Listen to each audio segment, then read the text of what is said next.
আমার নিজের মা বাবা কে আমি জানি না। এই আনন্দ আশ্রমই আমার সংসার। বৃষ্টি, আর এই সেই মানুষ যে আমাকে রাস্তা থেকে তুলে এনে বড় করেছে, মানুষ করেছে। আমার বাবা। রক্তের সম্পর্ক নয়, ভালোবাসার সম্পর্ক। ভালোবাসা কি আদালতে প্রমাণ করা যায়? ওম সান্যালের সংবিধানে রুল 1, ভালোবাসা বা সম্পর্ক নয়, কর্তব্যই শেষ কথা। রুল 2, আমার কর্তব্য হলো সত্যের জন্য লড়াই করার, আমি ঠিক সেটাই করি। রুল 3, সত্য সেটাই যেটা প্রমাণ করা যায়। কি হবে যখন মুখোমুখি হবে দুই পৃথিবী? আসছে সাথী, চোখ রাখুন সান বাংলায়।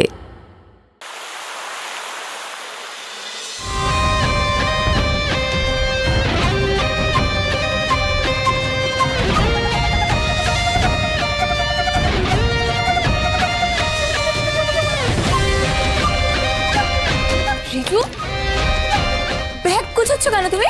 এই বাড়ি ছেড়ে চলে যাচ্ছি আমি পালক। চলে যাচ্ছ মানে? কোথায় যাবে তুমি? কোনো একটা জায়গা ঠিক খুঁজে নেব যেখানে আমার নামের পাশে অপদার্থটা একটা থাকবে না। দাঁড়াও রিজু, পরে গুছোবে। দেখো, যেটা হয়েছে সেটা হিট অফ দ্য মোমেন্টে হয়েছে। আর রমিত তোমাকে ছোট করার জন্য বলেনি, ও শুধু তোমাকে তোমার ভুলটা ধরিয়ে দিতে চেয়েছিল। কেন তুমি এত ওভার রিয়াক্ট করছো? আর তুমি যদি এভাবে বাড়ি ছেড়ে চলে যাও তাহলে মা কতটা কষ্ট পাবে বলো তো? কেউ আমার জন্য কোনো কষ্ট পাবে না পালক। একজন অফিসের স্টাফ যদি অফিস ছেড়ে চলে যায় তাহলে এত বড় কোম্পানির কিচ্ছু যায় আসে না। পরের দিন ঠিক আরেকজন ওখানে গিয়ে বসবে। আর বাড়িতে থাকা একটা রাস্তার ছেলে যদি বাড়ি ছেড়ে চলে যায় তাহলে ফ্যামিলি মেম্বারদের কিচ্ছু যায় আসে না পালক। তুমিও এই ফ্যামিলিরই একজন রিজু, এই বাড়িটা তোমারও। পালক, বারবার এই রাস্তার ছেলে শুনতে শুনতে না আমার সত্যি মনে হচ্ছে আমি বোধহয় রাস্তার ছেলে। আমাকে দয়া করে এই বাড়িতে এনে রাখা হয়েছে। জানো তো পালক, এই business, profit and loss, corporate culture এসব আমার জায়গা নয়। মা যখন আমাকে এই দায়িত্বটা দিয়েছিল আমি ভেবেছিলাম দেখি না একবার চেষ্টা করে পারি কিনা। নর্থ বেঙ্গল থেকে আসার পর তোমরা যখন আমার জন্য সেলিব্রেট করলে আমার খুব ভালো লেগেছিল পালক। আর আজ সেটাকেই আমার ফেলিয়ারের সেলিব্রেশন হিসাবে দেখানো হচ্ছে।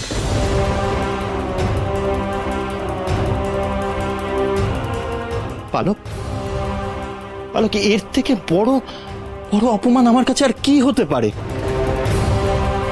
আর এর পরেও যদি আমি এই বাড়িতে থাকি তাহলে আমি নিজের কাছে ছোট হয়ে যাব পালক।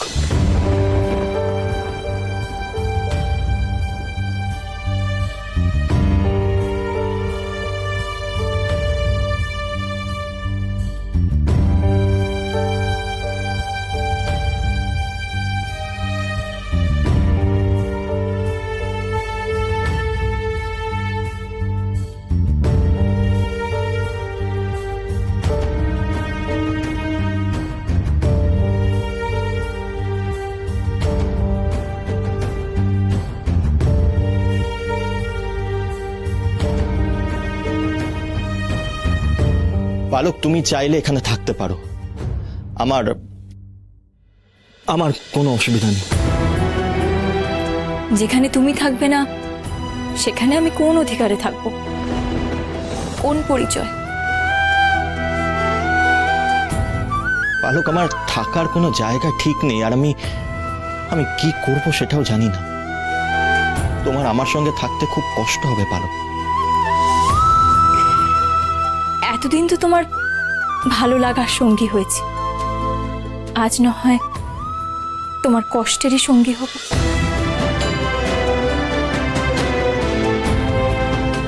একদিন জোর বেঁধে একসাথেই বাড়ির ভেতরে পা রেখেছিলাম, আর আজ একসাথেই বাড়ির বাইরে পা রাখব। যেখানে তুমি থাকবে সেটাই আমার থাকার জায়গা রিজু।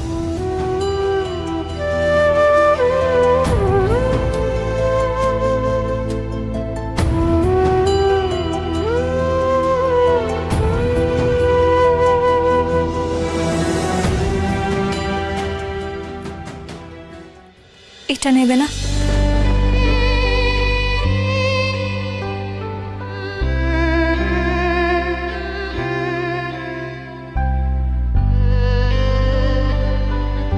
পালক, ও আমার ভালো লাগার সঙ্গী, কষ্টের সঙ্গী নয়।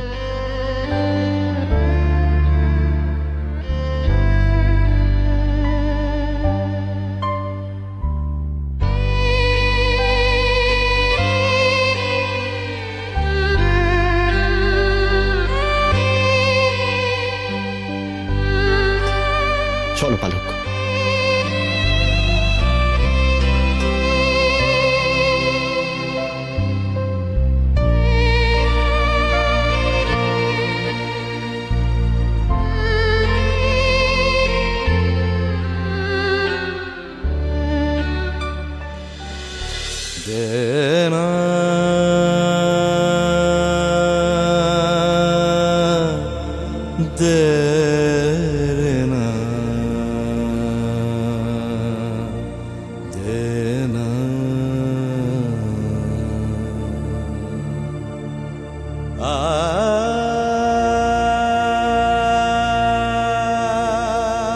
রিজু, কোথায় যাচ্ছিস তুই?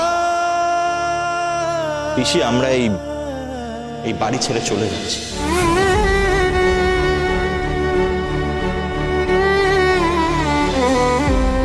বাড়ি ছেড়ে চলে যাচ্ছিস মানে? পাগলের মতো কি বলছিস তুই? বাড়ি ছেড়ে যাবি কেন? বাড়ি ছেড়ে যাবার মতো কি হয়েছে? পিসি, যেটা হয়েছে সেটাই বা কম কি? অফিসে, বাড়িতে, সব জায়গায় এটা প্রুফ যে আমি একটা অপদার্থ।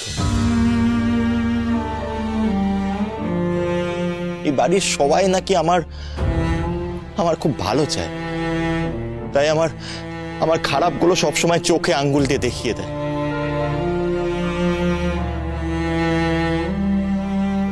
দেখ দেখ, রমি যা বলেছে সবটা কিন্তু রাগের মাথায় বলেছে, কোনোটাই বাই হার্ট বলেনি। ও তো বিজনেসের ব্যাপারে খুব স্ট্রিক্ট, তুই তো জানিস সেটা।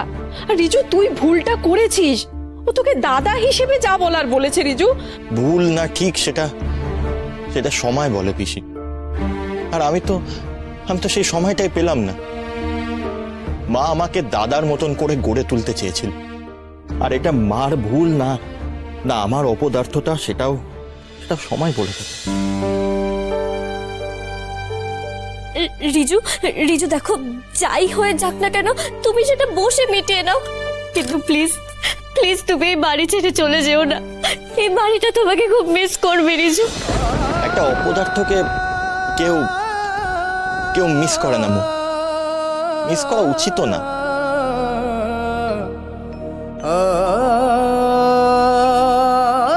ছোটদা, তুই অনেক বড় হয়ে গেছিস, অনেক বড় বড় কথা বলছিস।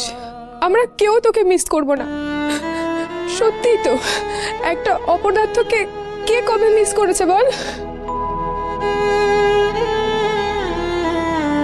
তাও যদি তোর কথা কখনো খুব মনে পড়ে, তাহলে আমি একা ঘরে দরজা বন্ধ করে কাঁদবো, তবু তোকে একটাও ফোন করবো না। রশ্মি, তুই যাস না ছোটদা, প্লিজ যাস না।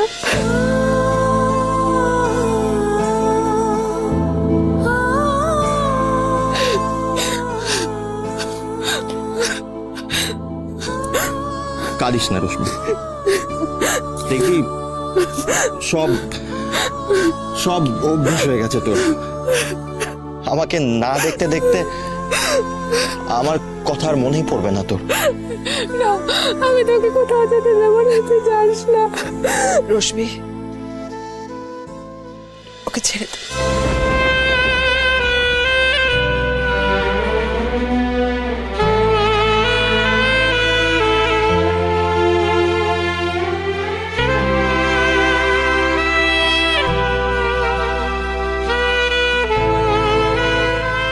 ভালো থাকিস।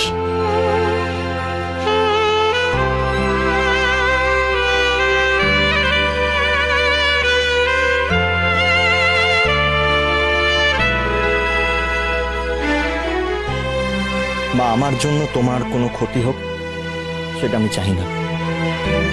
তোমার ছেলে রাস্তায় দাঁড়িয়ে নিজের ভাগ্য নিজে তৈরি করবে।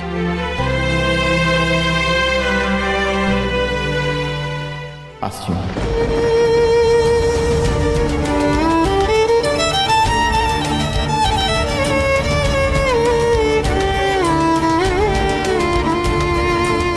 কথা দিচ্ছি আপনাকে, রিজুকে আমি ঠিক আপনার কাছে ফিরিয়ে আনব।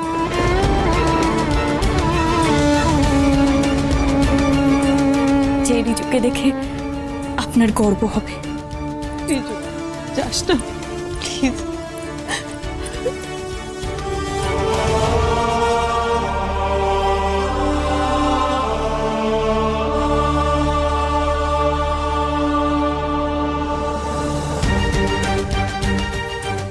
কথা রাখবো, রিজুর কোনো ক্ষতি হতে দেব না আমি।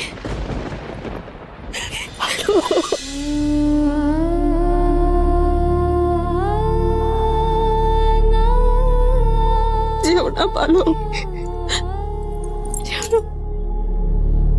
মম বলো না। বালক, রিজুকে বারণ কর না রে, ও কারোর কথা শুনবে না। মো নিজে যেটা ভালো বুঝবে সেটাই করবে।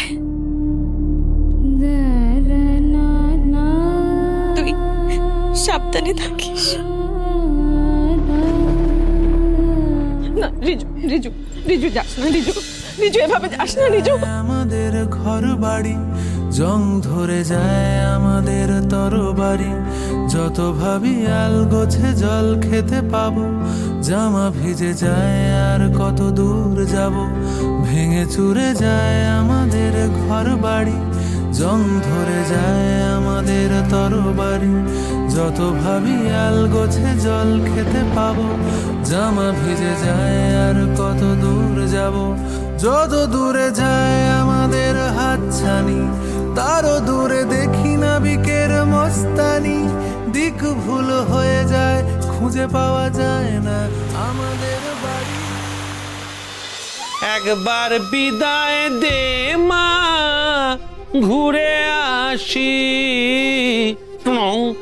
একবার বিদায় দে মা, দময়ন্তী, তোমাকে দেখে আমার বড় কষ্ট হচ্ছে গো, বড্ড খারাপ লাগছে।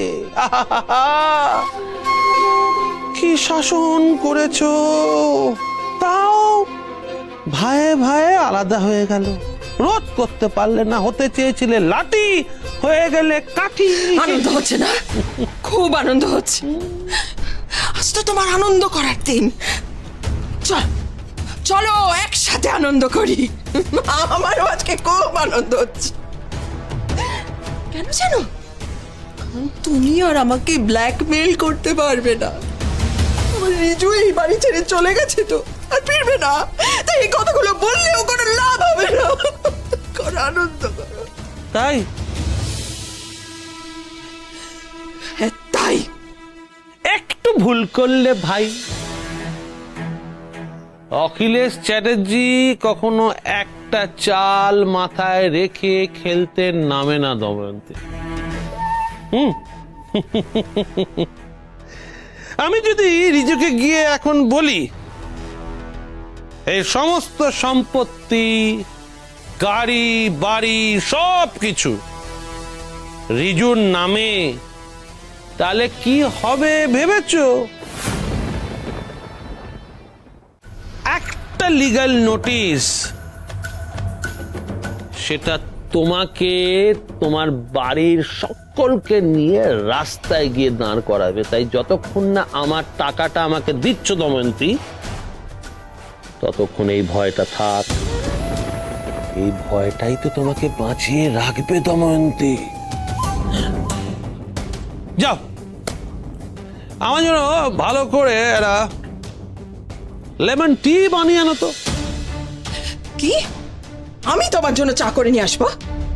হ্যাঁ, তুমি আমার বউ, তুমি আমার জন্য চা করে নিয়ে আসতে পারবে না? কতদিন তোমার হাতে বানানো চায়ের স্বাদ আমি পাইনি বলো তো দময়ন্তী। হ্যাঁ, বাড়ির কাজের লোকেদের বলো কি তারা চা করে নিয়ে আসবে। দময়ন্তী, যতদিন না তুমি আমার টাকাটা দিচ্ছ ততদিন আমি তোমাকে যা বলবো তুমি তাই করবে। ধরে নাও এটা তোমার লেট ফি। লেমনটা একটু বেশি, চিনিটা একটু কম। নিজের হাতে বানাবে, কোনো কাজের লোকের হাতে বানানো চা আমি খাবো না। কোনটা কাজের লোকের হাতে বানানো চা আর কোনটা নিজের বউয়ের হাতে বানানো চা জিভে পড়লেই আমি স্বাদটা পাবো।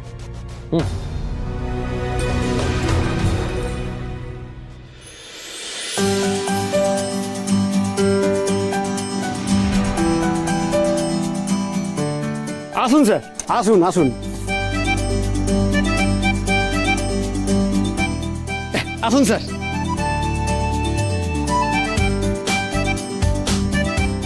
স্যার চাবি।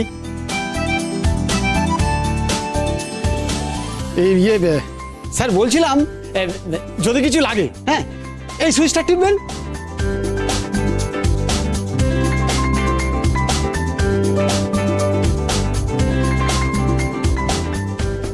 এটা রাখো। থ্যাংক ইউ স্যার, আসছি।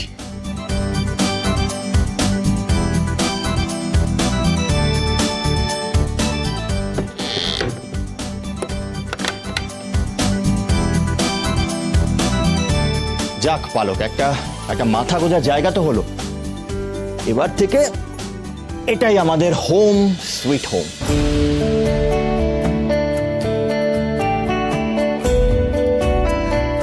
তুমি পারবে এখানে থাকতে? আচ্ছা, কোনোদিন এভাবে থেকেছো? কি অসুবিধা হতো বলো তো যদি আমরা কাকু কাকিমার কাছে গিয়ে থাকতাম? সেটাতে আরেকটা অপমানের জায়গা তৈরি হতো পালক। আমি নিজের একটা জায়গা তৈরি করতে চেয়েছিলাম, আর তার জন্যই আমি বাড়ি ছেড়েছি। এখান থেকেই আমার নতুন জীবন শুরু হবে। নতুন জীবন? সেই জীবনটা কি রিজু? দুবেলা দুমুঠো ভাত ডাল জোগাড় করা? সেটা তো আমরা সবাই পারি। না পালক, তার থেকে অনেক বেশি কিছু। আমি প্রমাণ করব আমার ডিসিশনটা ভুল না, আমি ভুল না। রিজু, তুমি ভুল না ঠিক সেটা প্রমাণ করার কোনো সুযোগই নেই তোমার কাছে, কারণ তুমি চাকরিতে অলরেডি রেজিগনেশন দিয়ে দিয়েছো। পালক, যেখানে একা একজনের কথাই সব, সেখানে নিজেকে প্রমাণ করার কোনো জায়গা থাকে না। দেখো, রমিত এক্সপিরিয়েন্সড, ও নিজেকে প্রুভ করেছে। আর আমি তো নিজেকে প্রমাণ করার সেই সুযোগটাই পাইনি। দেখো পালক, একটা 2 টাকার জিনিস 5 টাকায় বিক্রি করাটা খুব ইজি একটা বিজনেস থিওরি, কিন্তু আমি এই প্রজেক্টটা অন্য রকম ভাবে ডিল করতে চেয়েছিলাম। নিজের একটা থিওরি বানাতে চেষ্টা করেছিলাম, যেখানে শেষ শব্দ বিজনেস নয়, সেটা হলো শুরুর শব্দ, আর শেষ শব্দ হলো সম্পর্ক, রিলেশন। লস হলেও কেউ কাউকে ছেড়ে চলে যাবে না, আর একজন বিপদে পড়লে আরেকজন এসে তার হাত ধরবে। ওদের আমার এই থিওরিটা পছন্দ হয়েছিল। আমি প্রজেক্ট কস্ট কম করে দিয়েছিলাম বলে নয়। কিন্তু রিজু, তোমার এই থিওরি এখানে কেউ নেবে না। সবাই দিনের শেষে নিজের লাভ দেখে, স্বার্থ দেখে, আর তারপর শেষ লাইনে এসে দাড়ি টানে, প্রফিট অ্যান্ড লস। আর তুমি কি দেখো পালক? বাবা মাকে হারাবার পর আর ঘর হারাবার পর আমার দেখা চোখ দুটোই অন্ধ হয়ে গেছে রিজু। এখন আমি আর নতুন কিছু দেখি না। আমি দেখি পালক, এক নতুন পৃথিবী, এক নতুন বিজনেস সেক্টর, যেখানে কেউ মালিক নয়, কেউ কর্মী নয়, সবাই সহকর্মী, সহমর্মী। সেখানে সবাই কোম্পানির পার্টনার, কেউ কারোর হুকুম তামিল করবে না, প্রত্যেকে স্বাধীনভাবে নিজের ডিসিশন নিতে পারবে, ভালোবেসে কাজটা করবে। আমি সেই রকমই একটা কোম্পানি তৈরি করব পালক, আর তার নাম হবে দময়ন্তী ইন্ডাস্ট্রিজ।